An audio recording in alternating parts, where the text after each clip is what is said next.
Hello बच्चों, RBSC online classes की आपकी अपनी पाठशाला में स्वागत है आपका। क्लास 10th के जो भी बच्चे हैं उनके कोर्स चेंज हो चुका है। एनसीईआरटी का जो सिलेबस लगा है बहुत ही शानदार, बहुत इंटरेस्टिंग सिलेबस है। एसएसटी में जब आप पढ़ते हो आपकी 4 अलग अलग बुक्स हैं ताकि आपको ये समझने में आसानी रहे कि आप कौन सा सेक्शन पढ़ रहे हो। आप इकोनॉमिक्स पढ़ रहे हो, आप ज्योग्राफी पढ़ रहे हो। तो हम अभी कर रहे हैं 10th एसएसटी में इकोनॉमिक्स का सेक्शन। ज्योग्राफी में भी हम 4 चैप्टर कंप्लीट कर चुके हैं। इकोनॉमिक्स में फर्स्ट चैप्टर कंप्लीट हो गया है। फर्स्ट चैप्टर में हमने क्वेश्चन आंसर भी कर लिए हैं। अगर आपने नहीं देखे हैं तो वो वीडियो देखिए जरूर जाके। आपके जो फर्स्ट चैप्टर था वो बहुत इंटरेस्टिंग था। वो विकास की जो अवधारणा है, डेवलपमेंट, उससे रिलेट था। अब उसी सेगमेंट को आगे बढ़ाते हुए आज हम शुरू करेंगे सेकेंड चैप्टर। सेकेंड चैप्टर जो है वो समझने में बहुत आसान चैप्टर है, बहुत ही इजी चैप्टर है। ऐसा मैं इसलिए कह रही हूँ कि ये कॉन्सेप्ट आपको एक बार में ही समझ में आ जाता है। ठीक है ना। तो चलिए शुरू करते हैं सेकेंड चैप्टर, जो कि है भारतीय अर्थव्यवस्था के क्षेत्रक। ठीक है ना, सेक्टर ऑफ इंडियन इकोनॉमी। क्या होता है सेक्टर या क्षेत्रक जिसको कहा जाता है, वो होता क्या है? सेक्टर कहते हैं जब देखो हम किसी भी चीज को जब आप पढ़ते हैं तो आपको एक साथ पूरा समझ में नहीं आता है, तो आप क्या कर देते हैं, उसको छोटे छोटे हिस्सों में बांट देते हैं, तो वो कहलाते हैं सेक्टर। ठीक वैसे ही जैसे पूरा एक बुक में सारा देने की बजाय क्या कर दिया गया, अलग अलग सेक्टर में आपके पूरे सिलेबस को डिवाइड कर दिया गया।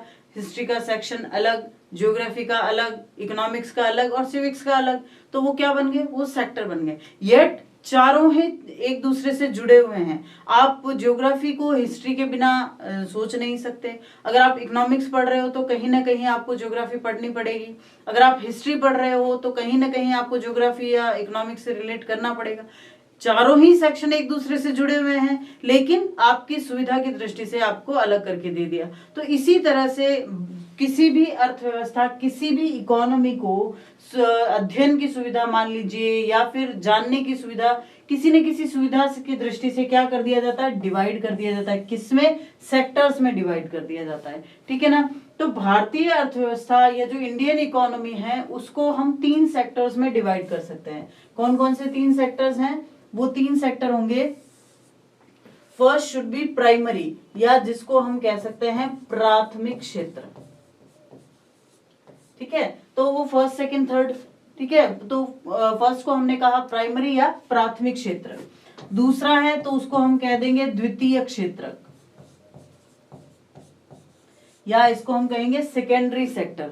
ठीक है, और तीसरा कहलाएगा तृतीय क्षेत्रक या टर्शियरी सेक्टर। ठीक है, प्राइमरी, सेकेंडरी और टर्शियरी सेक्टर। अब प्राइमरी, सेकेंडरी और टर्शियरी क्यों कहते हैं? देखो शुरू से शुरू करते हैं। प्राइमरी यानी कि जो शुरुआत से हमारे पास है। शुरुआत से हमारे पास क्या है? देखो इंसान ने मशीनें बहुत बाद में बनाई, आग का आविष्कार बहुत बाद में हुआ, खेती का आविष्कार बहुत बाद में। शुरू से इंसान के पास क्या है? शुरू से इंसान के पास है नेचर। ठीक है ना, प्रकृति। तो प्रकृति से जो भी चीजें इंसान को मिलती है और उनसे रिलेटेड जो भी आर्थिक क्रियाएं इंसान करता है वो कहलाती हैं प्राथमिक क्षेत्र या प्राइमरी सेक्टर। तो इनमें क्या क्या आ सकती है? इनमें आ सकती है एग्रीकल्चर यानी कि खेती, इनमें आ सकती है माइनिंग यानी कि जो खनन होता है, इनमें आता है आपके डेयरी या फिर जो पशुपालन होता है वो, और इनमें आपके आता है मत्स्य पालन या जो फिशरीज जिसको हम कहते हैं मछली पालना। ठीक है, तो यानी कि वो सारी चीजें जो हमें नेचर से डायरेक्टली हम लेते हैं वो सारी चीजें किस में काउंट की जाती है? वो प्राइमरी सेक्टर या प्राथमिक क्षेत्रक में गिनी जाती है। और इसीलिए क्योंकि ये नेचर से इतना रिलेट करता है और खास करके ये एग्रीकल्चर, खेती पर सबसे ज्यादा डिपेंड करता है, इसलिए इसको एग्रीकल्चर सेक्टर भी कहा जाता है। ठीक है, समझ में आ गई? बिल्कुल सिंपल सी बात है। जो हमारी प्राइमरी चीज से रिलेट करता है, यानी कि खेती है, खनन है, हम जो खनन कर रहे हैं, या फिर फिशरीज कह सकते हैं, या डेयरी प्रोडक्शन कह सकते हैं, इस तरह का कुछ भी, चाहे इसमें जो मधुमक्खियों को पालना है वो भी आता है, सेरिकल्चर जो होता है वो भी इसी में शामिल किया जाता है। यानी कि जो डायरेक्ट नेचर से हम कुछ ना कुछ गेन करते हैं और उसको इकोनॉमिक, अगर हम सेक्टर में डिवाइड करें इकोनॉमी की दृष्टि से, अर्थव्यवस्था की दृष्टि से, तो उसको क्या कहा जाएगा? उसको कहा जाएगा प्राथमिक क्षेत्र, और या फिर उसको हम कहेंगे प्राइमरी सेक्टर। और उस प्राइमरी सेक्टर को हम एग्रीकल्चर एंड रिलेटेड सेक्टर भी कह सकते हैं, क्योंकि ये सारी चीजें एग्रीकल्चर से रिलेट करती है। ठीक है, उसके बाद में हम पढ़ेंगे दूसरा या द्वितीय क्षेत्र जिसको कहते हैं। द्वितीय क्षेत्र में क्या आएगा? देखो, अब सब एक दूसरे से जुड़ते चले जाएंगे। ठीक है, द्वितीय क्षेत्र में ये जो खेती से हमें क्या प्राप्त हुआ? हमें खेती से गेहूं या जो कोई भी अनाज प्राप्त हुआ, या कोई भी चीज जो हमें क्रॉपिंग के रूप में प्राप्त हुई। खनन से क्या मिला? हमें मिला आयरन ओर मिला, हमें पेट्रोलियम जो क्रूड ऑयल जिसको कहते हैं वो मिला, यानी कि जो भी कच्चा माल जो है वो वहां से मिला। पशुपालन से हमें दूध मिल गया, ठीक है, या फिर मांस मिल गया, या जो भी चीजें हमें जानवरों से हमें गेन होती है वो सारी इसमें आती है। हमने मछलियां ले ली। ठीक है, अब क्या आपके घर में सिर्फ गेहूं ही आता है, सिर्फ चावल ही आता है, उससे रिलेटेड बनी हुई कोई चीजें नहीं आती? आती है, बिल्कुल आती है। जो आयरन और जो कच्चा लोहा, लोहा अयस्क जिसको कहते हैं, क्या हम उसी से काम चला लेते हैं? नहीं, बिल्कुल नहीं। हम उसको प्रोसेस करते हैं, उससे मशीनें बनाते हैं और भी बहुत सी चीजें बनाते हैं। पशुपालन से हमें दूध मिला, क्या हम दूध को वैसे ही यूज में ले लेते हैं, सिर्फ दूध ही काम में लेते हैं? बिल्कुल नहीं। हम दूध से पनीर भी बनाते हैं, हम दूध से मिल्क पाउडर भी कई बार काम में लेते हैं, उसके अलावा हम घी काम में लेते हैं, दही काम में लेते हैं, बहुत सी और चीजें हैं जो सप्लीमेंट प्रोडक्ट्स दूध से बनते हैं। फिशरीज, मछली पालन, जैसे लाखों टन मछलियां एक दिन में पकड़ी गई, मान लो एक दिन में शिकार किया गया, लेकिन क्या वो एक ही दिन में खा ली जाती? कई बार ऐसा होता है कि उनको प्रोसेस करना पड़ता है। यानी कि इन सब से रिलेटेड चीजों को जब इंडस्ट्रियल सेक्टर में लाया जाता है, जब औद्योगिक सेक्टर में लाया जाता है, जब औद्योगिक क्षेत्र में उन पर काम किया जाता है, जैसे जो गेहूं हमें प्राप्त हुए, उन गेहूं से आटा बनाया जाता है और उस आटे की पैकेजिंग करके बेची जाती है। उस आटे से और भी बहुत सी चीजें बनाई जाती है, उनकी पैकेजिंग करके बेची जाती है। ठीक है, और भी बहुत सी चीजें होती है, जैसे चावल भी अगर लाए गए हैं तो चावल की पैकेजिंग करके फिर बेचा जाएगा। या फिर हमें आयरन ओर मिला है, हमें लोहा अयस्क मिला है, तो उसका शुद्धिकरण किया जाएगा, उसको लोहे या इस्पात स्टील में बदला जाएगा, उससे मशीनें बनाई जाएगी। ठीक है, या फिर पशुपालन किया गया तो जैसे दूध मिला है, अब दूध से फैक्ट्री में उसका चीज बनाया जाएगा और उसको बेचा जाएगा। यानी कि ये जो सारी चीजें हैं, ये सारी चीजें जब उद्योगों में आती है, उद्योगों में आती है और उद्योग उन चीजों को क्या करते हैं? उन चीजों को प्रोसेस करते हैं, उन चीजों पर क्रिया करते हैं, और क्रिया करने के बाद उनसे कुछ और चीजों का निर्माण करते हैं, तो उसको हम कहते हैं द्वितीय क्षेत्रक या सेकेंडरी सेक्टर। और इस सेकेंडरी सेक्टर को, क्योंकि ये पूरी तरह उद्योगों से रिलेट करता है, इसलिए इसको इंडस्ट्रियल सेक्टर या औद्योगिक क्षेत्रक भी कहा जाता है। इंडस्ट्रियल सेक्टर भी सेकेंडरी सेक्टर को कहा जाता है। ठीक है, तो फर्स्ट जो हमारा प्राइमरी सेक्टर है उसमें हमने बात की किस बारे में, कि उससे हमें सीधे डायरेक्ट नेचर से मिली कुछ चीजें, कुछ हमने नेचर पर काम किया और हमें उसका फल मिल गया, वो कहलाएगी प्राइमरी सेक्टर। जब हमने जो नेचुरल, हमने प्राइमरी सेक्टर से जो भी चीजें ली उनको मशीनों के माध्यम से प्रोसेस किया और फिर बाजार में बेचा, तो उसको कहते हैं द्वितीय क्षेत्रक या सेकेंडरी सेक्टर। अब इस सेकेंडरी सेक्टर और जो प्राइमरी सेक्टर है वो कैसे काम चल रहा है? देखो, अगर खेतों में जो फसल हुई है वो खेतों में ही पड़ी रह जाएगी तो कैसे चलेगा? नहीं चलेगा। ठीक है ना, उसको उद्योगों तक ले जाना पड़ेगा।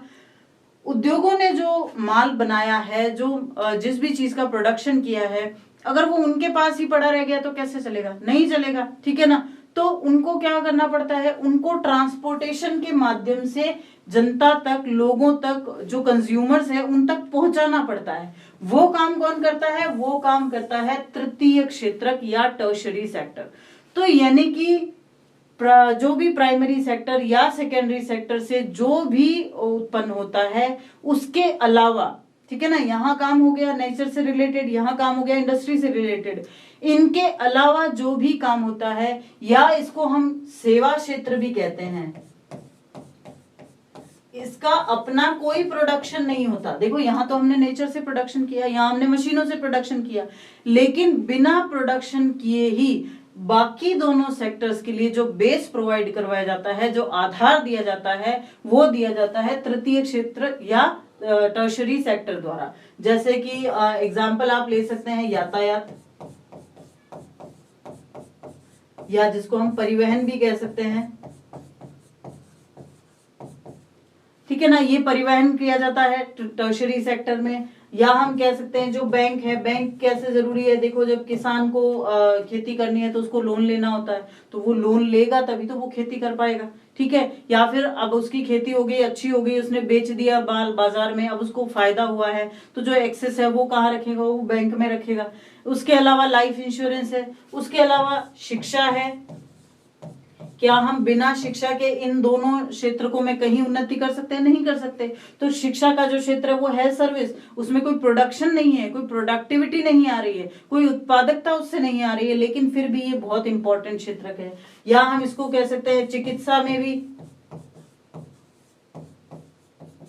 चिकित्सा जो है वो भी टर्शरी सेक्टर या तृतीय क्षेत्र में आएगा। क्यों आएगा? क्योंकि इससे कोई प्रोडक्टिविटी तो नहीं है, लेकिन हमारा हेल्थ जो है वो डायरेक्ट जो है इसी सेक्टर से जुड़ा हुआ है। यानी कि ये जो क्षेत्रक है इससे कोई उत्पादन नहीं होता, लेकिन बाकी दोनों क्षेत्रकों के लिए इस क्षेत्रक के द्वारा जो है बेस उपलब्ध करवाया जाता है, आधार उपलब्ध करवाया जाता है, इसलिए ये बहुत महत्वपूर्ण है। और चूंकि इसमें कोई उत्पादकता नहीं है, सिर्फ सर्विस दी जाती है, इसलिए इसको सर्विस सेक्टर या सेवा क्षेत्रक भी कहा जाता है। तो प्राथमिक क्षेत्रक या फिर प्राइमरी सेक्टर, जिसको हम एग्रीकल्चर एंड रिलेटेड सेक्टर कह सकते हैं, द्वितीय क्षेत्रक या सेकेंडरी सेक्टर, जिसको हम इंडस्ट्रियल सेक्टर या औद्योगिक क्षेत्रक भी कह सकते हैं, और तृतीय क्षेत्रक या टर्शरी सेक्टर, जिसको हम सर्विस सेक्टर या सेवा क्षेत्रक भी कह सकते हैं। तो बहुत ही सिंपल सी इन क्षेत्रकों की जो है वो कहानी है, बहुत ही सिंपल सी इनकी अवधारणा है, आपको समझ में आ गई होगी। तो चलिए चलते हैं आगे।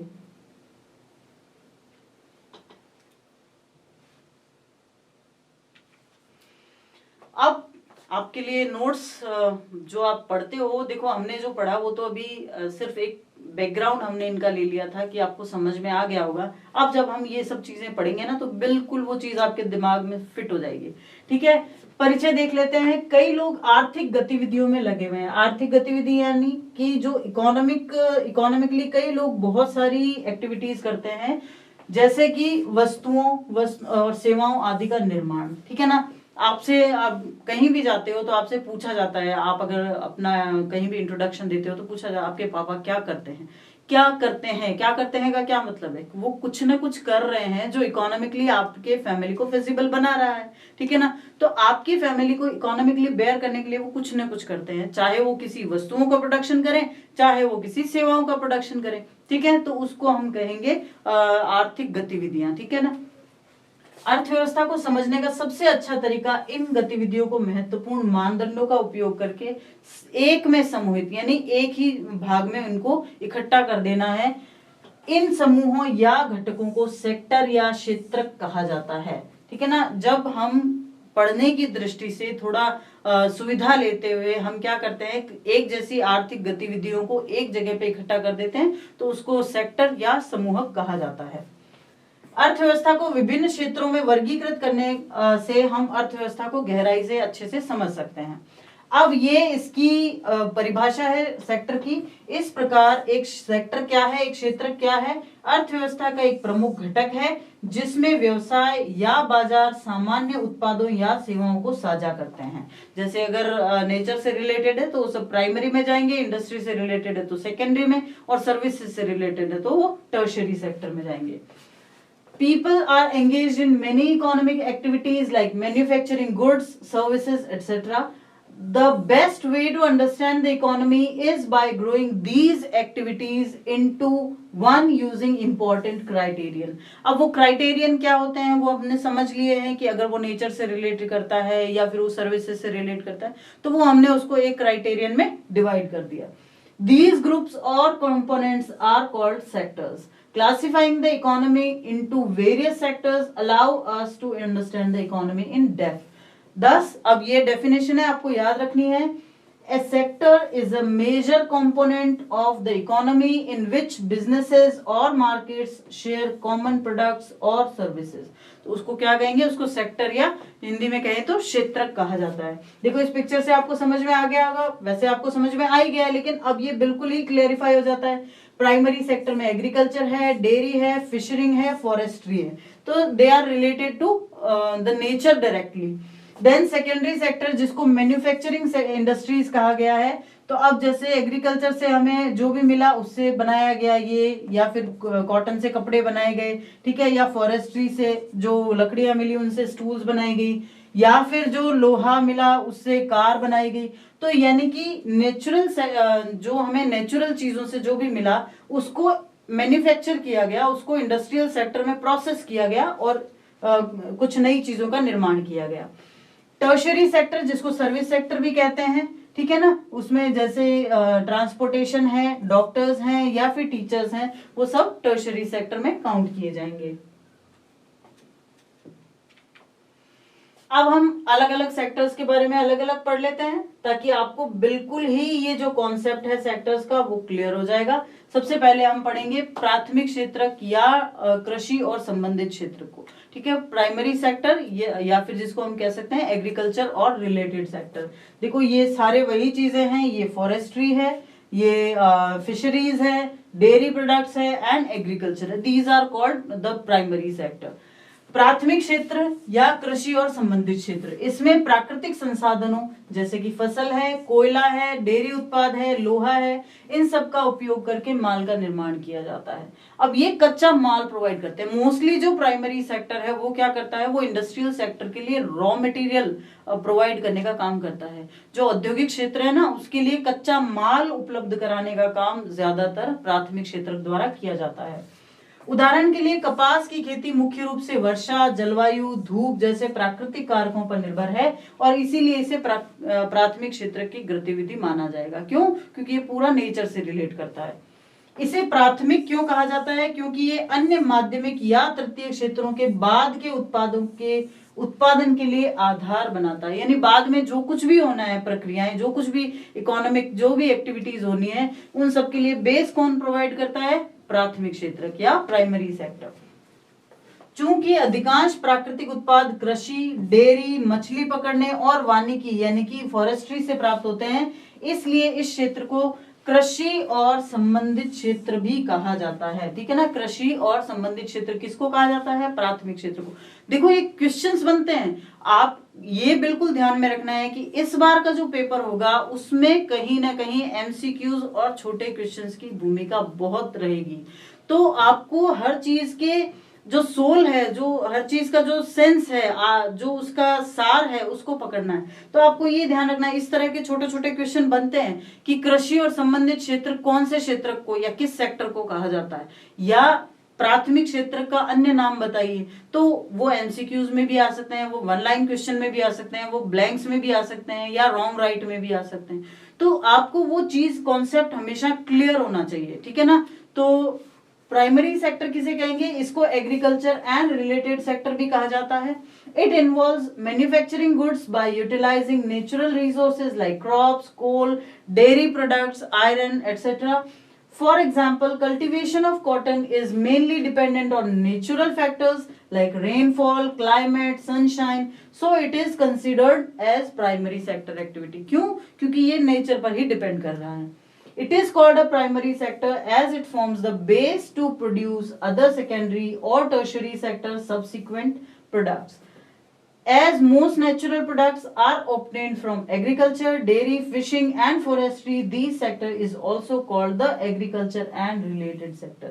ये क्वेश्चन ऐसे भी बनता है कि प्राथमिक क्षेत्र को कृषि और संबंधित क्षेत्र क्यों कहा जाता है? तो उसका ये आंसर है, as most natural products are obtained from agriculture, dairy, fishing and forestry, this sector is also called the agriculture and related sectors. ठीक है, तो इसका स्क्रीनशॉट लीजिए, फिर आगे चलते हैं. प्राथमिक के बाद अब द्वितीयक क्षेत्र की बात करते हैं, जो हमारा सेकेंडरी सेक्टर है उसकी बात करते हैं। तो बिल्कुल हमें पता लग रहा है कि जो भी चीजें प्रोसेस हो जाती हैं, जो हमें नेचर से मिली है, उन चीजों को हमने प्रोसेस कर दिया और किसके सहायता से किया, मशीनों की सहायता से किया। तो इन प्रोसेस चीजों का जो भी सेक्टर है वो क्या कहलाएगा, वो सेकेंडरी सेक्टर कहलाएगा। द्वितीय क्षेत्र जिसको क्या कहते हैं, औद्योगिक क्षेत्र भी कहते हैं। इसमें उद्योग, कार्यशाला या घर में कहीं भी हो सकता है, जरूरी नहीं है कि उसके लिए फैक्ट्रीज ही लगाई जाए। जैसे आप घर में किसी चीज का कच्चा माल लाते हो और उस कच्चे माल को प्रोसेस करके कुछ और बनाते हो, तो वो भी सेकेंडरी सेक्टर में। कई बार ऐसा होता है कि हम तो कच्चा माल ला ही नहीं, जैसे आपको छोटा सा एग्जांपल दूं, कई जो लेडीज है घर में एम्ब्रॉयडरी का काम करती है, तो वो कौन सा सेक्टर कहलाएगा। ये बहुत ट्रिकी क्वेश्चन हो जाते हैं, कई बार बहुत ही हाइपोथेटिकल हो जाती है ये चीजें। तो सोचो, घर में जो एम्ब्रॉयडरी का काम कर रही है लेडीज, वो कौन से सेक्टर में जाएगा, ऑब्वियसली वो सेकेंडरी सेक्टर में जाएगा। क्यों? क्योंकि अगर हम किसी भी चीज को यूज करके उससे नई चीज बना रहे हैं, कुछ प्रोडक्टिविटी हो रही है, ठीक है ना, ध्यान रखना, अगर हम किसी भी चीज को यूज करके कुछ नई चीज बना रहे हैं, कोई प्रोडक्टिविटी हो रही है, तो उसको हम सेकेंडरी सेक्टर में काउंट करेंगे। If we are using anything as a raw material and we are producing something else, something new, and it is going to be as the productivity, it will be called as secondary sector. ये ध्यान में रखना है आपको। कई बार जब मैं अपनी क्लासेस में भी पूछती हूँ तो बच्चे इस चीज में कंफ्यूज हो जाते हैं कि अरे ये किस सेक्टर में। अगर उनको बोला है कि डायरेक्ट नेचर से है तो उनको पता चल जाता है। अच्छा, जहां कुछ प्रोडक्टिविटी नहीं है वो भी उनको पता चल जाता है कि टर्शियरी सेक्टर है। सबसे ज्यादा कंफ्यूजिंग सेकेंडरी सेक्टर है। कुछ भी बन रहा है, चाहे हम काम में ली हुई चीजों से। फॉर एग्जाम्पल, आप एक बहुत ही शानदार कॉन्सेप्ट अपनी स्कूल में सुनते हो जिसको कहते हैं बेस्ट आउट ऑफ वेस्ट, कि जो कुछ वेस्टेज मटेरियल है उनसे आप कुछ बेस्ट चीजें बनाओ, देते हैं आपको। तो आप अगर ऐसी कोई चीज इकोनॉमिकली शुरू करते हो, अगर आप ऐसी कोई चीज जो है व्यवसाय के रूप में शुरू करते हो, तो वो क्या कहलाएगी, वो भी सेकेंडरी सेक्टर में जाएगी, ठीक है ना। तो जरूरी नहीं है कि हम मशीनों की सहायता से ही करें, we can do it by ourselves, ठीक है ना। तो उसको हम, अगर प्रोडक्टिविटी हो रही है कुछ, तो उसको हम सेकेंडरी सेक्टर में रखेंगे। इसमें उद्योग, कार्यशाला या घर में मानव निर्मित हस्तक्षेप और निर्माण प्रक्रियाओं का उपयोग होता है। यानी ये फैक्ट्रीज में भी हो सकता है, घर में भी हो सकता है। बस होता क्या है, नेचर से मिली कुछ चीजें या कुछ भी चीजें, उनमें मानव का हस्तक्षेप लगे, यानी कि आदमी, इंसान का इंटरफेरेंस हो, और थोड़े बहुत उसके जो है प्रयास हो। तो उन प्रयासों के बाद जो नई चीज निकल के आएगी, इसलिए प्राकृतिक उत्पादों को अन्य रूपों में बदलना शामिल है, तो वो क्या कहलाएगा, वो द्वितीय क्षेत्र कहलाएगा। उदाहरण के लिए कपड़े का निर्माण। अब प्राकृतिक संसाधन क्या है, सूती, जो कॉटन मिलता है हमें, प्राकृतिक संसाधन संयंत्र से सूती फाइबर को स्पिन यार्न का उपयोग करके कपड़े में परिवर्तित किया जाता है, ठीक है। तो जो कॉटन हमें मिला, स्पिन यार्न का हमने यूज किया, इंसानी एफर्ट्स डाले और फिर उसको कपड़े में बदल दिया। यहाँ देखो कागज बन रहे हैं, हमें पता है कि जो वनों से जो मिलता है हमें उत्पाद, उसको कई बार लुगदी में परिवर्तित करने के बाद कागज बनाए जाते हैं। तो यहाँ ये कागज बनाए जा रहे हैं, तो उसको क्या कर दिया जाता है, थोड़ा परिवर्तित कर दिया जाता है। चूंकि ये क्षेत्र विभिन्न प्रकार के उद्योगों से जुड़ा है, इसलिए इसको औद्योगिक क्षेत्र भी कहा जाता है, इसको इंडस्ट्रियल सेक्टर भी कहा जाता है। क्यों कहा जाता है? क्योंकि ये इंडस्ट्रीज से जुड़ा हुआ है। It involves transforming natural products into other forms using human made interventions and manufacturing process in the industry, workshop और home. It can be produced at anywhere. It will be at home also. For example, manufacturing of cloth, cotton fiber from natural resource plant is converted into cloth using spin yarn. Since this sector is associated with various kinds of industries, it is also called as industrial sector. तो समझ में आ गई आपको secondary sector की भी जो concept है वो। चलिए अब आगे चलते हैं। अब last but not the least, you can say the most important sector. इसको हम लीस्ट तो वैसे भी नहीं कह सकते, क्योंकि ये सबसे ज्यादा इंपॉर्टेंट सेक्टर है। वो कौन सा है? वो है तृतीय क्षेत्र या सेवा क्षेत्र या टर्शरी सेक्टर या फिर सर्विस सेक्टर। इसमें सेवाओं की गतिविधियां शामिल है जो प्राथमिक और द्वितीय क्षेत्र के विकास में सहायता करती है, ठीक है ना। ये जो हमारा जो पहला और दूसरा जो भी सेक्टर है, उससे अलग उनको सेवाएं जब हम प्रदान करते हैं तो उसको सर्विस सेक्टर या फिर तृतीय क्षेत्र कहते हैं। ये गतिविधियां सीधे माल का उत्पादन नहीं करती, कोई प्रोडक्टिविटी नहीं होती है, बल्कि ऐसी सेवाएं प्रदान करती है जो उत्पादन प्रक्रिया का समर्थन करे। ठीक है ना, ऐसा कुछ प्रोडक्टिविटी नहीं है, लेकिन जो प्रोडक्शन होगा वो ऐसा होगा कि जिससे प्रोडक्शन में हेल्प मिले। आप ऐसे देखिए कि अगर कोई इंसान बीमार है तो क्या वो अच्छे से प्रोडक्टिविटी उसकी अच्छे से निकल के आ सकती है? क्या वो अच्छे से काम कर सकता है? नहीं कर सकता। लेकिन अगर वो डॉक्टर के पास गया, उसने दवाई ली अच्छे से, तो फिर उसके बाद क्या होगा? वो हेल्थी हो जाएगा, और जैसे ही वो हेल्थी हो गया उसको काम करने में आसानी होगी। तो कहने का मतलब क्या हुआ कि सीधे सीधे कोई प्रोडक्टिविटी नहीं हो रही है, लेकिन प्रोडक्टिविटी में हेल्प मिल रही है किसके द्वारा? सर्विस सेक्टर के द्वारा। उदाहरण के लिए परिवहन, भंडारण, संचार यानी कम्युनिकेशन, बैंकिंग, व्यापार, ये सब क्या है? ये तृतीय क्षेत्रक है। ये गतिविधियां वस्तुओं के बजाय सेवाएं उत्पन्न करती हैं, इस प्रकार तृतीय क्षेत्र को सेवा क्षेत्र भी कहा जाता है। ठीक है ना, ये भी इंपॉर्टेंट है, आपको याद रखना है। It involves the activities of services which aids the development of primary and secondary sector. These activities directly do not produce goods, but they provide services that support the production process. For example, transport, storage, communication, banking, trade, etc. These activities generate services rather than goods. Thus, the tertiary sector is also called the service sector. तो इन तीनों के जो अलग अलग नाम है वो भी आपको याद रखने हैं। अब ये जो सर्विस सेक्टर है, इस सेवा क्षेत्र में आवश्यक सेवाएं क्या है? जैसे शिक्षक है, डॉक्टर है, धोबी है, नाई है, प्रशासनिक और लेखा काम जो कि अकाउंटिंग वर्क होता है, आईटी सेवाएं हैं, इंटरनेट कैफे है, एटीएम बूथ है, वो सब शामिल है। येट ये बहुत प्रोडक्टिविटी नहीं देते, लेकिन हमारे हर जगह हर काम में हेल्प करते हैं। तीनों क्षेत्र अत्यधिक अन्योन्याश्रित है। अन्योन्याश्रित का मतलब होता है एक दूसरे पर डिपेंड करना, एक दूसरे पर आश्रित होना। एक भी सेक्टर को अगर हम हटा दें तो बाकी दोनों सेक्टर अपने आप तबाह हो जाएंगे, अपने आप उनका जो है डिटीरियोरेशन शुरू हो जाएगा। एक क्षेत्र दूसरे क्षेत्र के बिना सुचारू रूप से काम नहीं कर सकता। उदाहरण के लिए यदि कोई किसान अपने कच्चे उत्पाद, अपने रॉ मटेरियल को बेचने से इनकार कर दे, अब किसान कहे कि मैं अपना माल बेचू ही नहीं, अपने अनाज जो मैंने उगाया है, क्रॉप जो उगाई है उसको बेचू ही नहीं, तो ये क्या होगा? द्वितीय क्षेत्र के व्यवसाय को बंद कर देगा। ऑब्वियसली अगर रॉ मटेरियल नहीं मिल रहा है तो इंडस्ट्रीज कैसे चलेगी? और इंडस्ट्रीज ही नहीं चल रही है तो रॉ मटेरियल को लाने ले जाने, फिर तैयार माल को लाने ले जाने की वजह से ये काम नहीं होगा, तो फिर परिवहन ठप हो जाएगा। तो और सेवा क्षेत्र की गतिविधियों को भी बंद करना होगा। यानी कहने का मतलब अगर एक भी सेक्टर ठप होता है तो उसके साथ साथ बाकी दोनों सेक्टर भी खत्म हो जाएंगे। The service sector also includes essential services like teachers, doctors, washermen, barbers, administratives, and accounting work, also IT sectors and internet cafe, ATM booth, etc. All three sectors are highly interdependent. You should learn the term very perfectly. These three sectors are highly interdependent. If we destroy a single sector, we are going to destroy all the other sectors also. One sector cannot function smoothly without the other. For example, if a farmer refused to sell their raw products, it would shut down the business of secondary sector and subsequently other service and sector activities. ठीक है ना, तो ये तब होगा जब एक sector खराब होगा तो बाकी सारे सेक्टर्स अपने आप बंद हो जाएंगे।